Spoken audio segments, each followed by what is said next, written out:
అలా నిమజ్జనం అయితే అయిపోగొట్టుకొని ముంబైని తిరిగేద్దామని వచ్చిన. ఈ జనాలు అయితే ఇంతమంది ఉన్నా కూడా ఈయన స్విగ్గీ కొట్టడం మాత్రం ఆపలేదు. ఈడ మాత్రం వీళ్ళు ట్రాఫిక్ రూల్స్ కి హ్యాట్స్ ఆఫ్ మామ. అసలు పోలీస్ కూడా లేడు, ఎంత నీట్ గా పాటిస్తున్నాడు. ఈ కార్ అయితే బుల్లెట్ ప్రూఫ్ అంటే మామ. పోలీస్ అయితే వీడియో తీయద్దు అన్నాడు. వీడియో తీసినందుకు మింగాలి కానీ అది వేరే విషయం అనుకో. అట్లా కొంచెం ముందరికి వెళ్ళామా లేదు, బస్ అయితే వచ్చేసింది గేట్ వే. ఆ బస్ అయితే ఎక్కినాము. బస్ చార్జ్ వచ్చేసి 20 రూపీస్. అలా కొంచెం ముందరికి వెళ్ళగానే లొకేషన్ అయితే చూడముచ్చటగా ఉందని క్యాప్చర్ అయితే చేసిన చూడండి. ఈ బిల్డింగ్ చూడండి మనం ఎలా ఉందో. అలా అన్ని డబ్బులు మనం ఎప్పుడు సంపాదిస్తామంటే మన చేతి నుంచి డబ్బులు పోవడమే కానీ రావడం ఉండదు. దరిద్రానికి దగ్గర బంధువు ఉన్నట్లు మామ. ఈ బ్రో ఈ సిస్ మాత్రం చాలా డ్రాయింగ్ అయితే చాలా బ్యూటిఫుల్ గా వేస్తున్నారు. ఒకసారి చూడండి ఎలా ఉందో. ఇది చూసాక మీ రియాక్షన్ అయితే నాకైతే అర్థమైపోయింది ఎలా ఉంటుందో చూడండి ఒకసారి.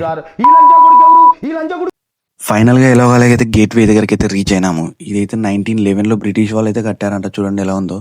మన ఇండియా వాళ్ళు అయితే కట్టలేరులే మామ. మన ఇండియా నెక్స్ట్ పార్ట్ లో ఇంకా కొన్ని ప్లేసెస్ అయితే ఉన్నాయి. కవర్ చేద్దాం. ఓకే బాయ్ మామ.